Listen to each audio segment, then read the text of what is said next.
Hi everyone, we're going to find any critical numbers of the function by taking the first derivative.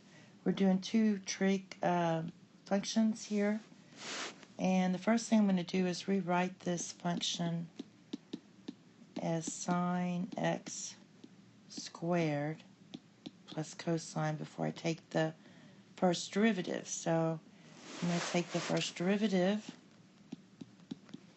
so that's going to be 2 times my inner function, and that's going to be to the first power. Then we're using our chain rule. The derivative of sine is cosine. And then I'm going to take the derivative of cosine, which is negative sine. And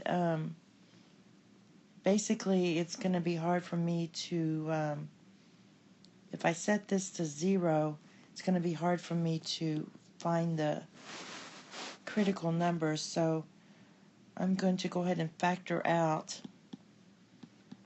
sine x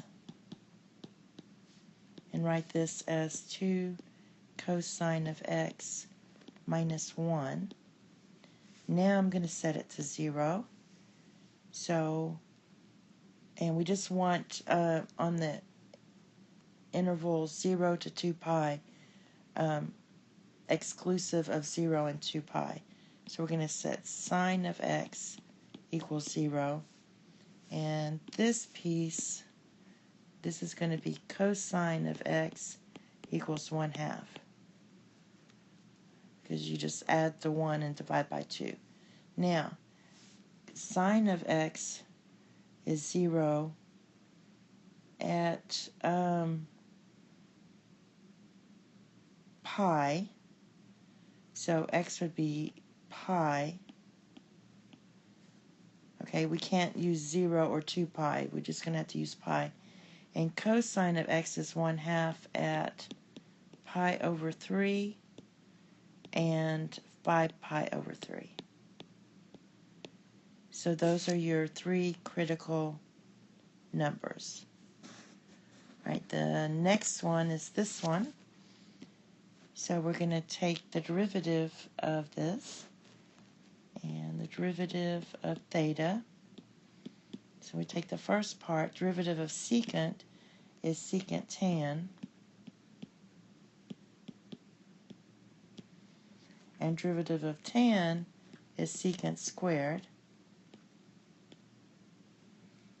So I'm going to factor out secant, and I'll get secant,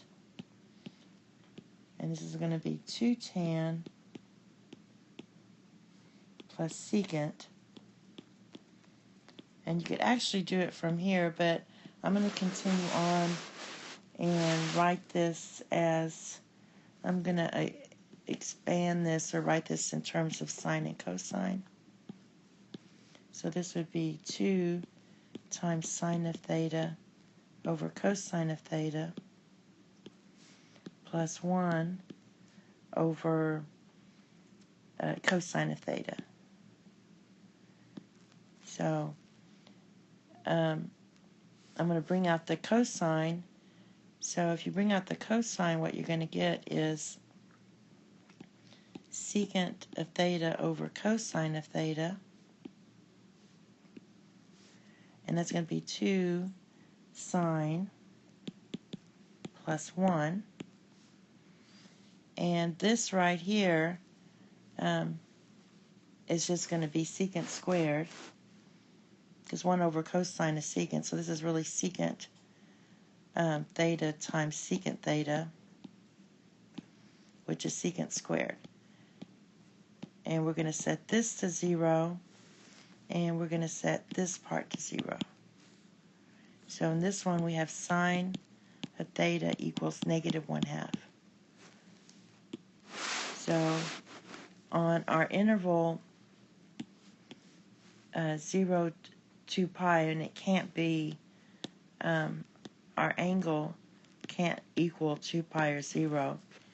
So we're going to get, for sine, we're going to get theta equals 7 pi over 6, and also 11 pi over 6, and we don't have anything for this one. Okay, so those are your two critical numbers. And that's all. Thank you. Have a nice day. Bye-bye.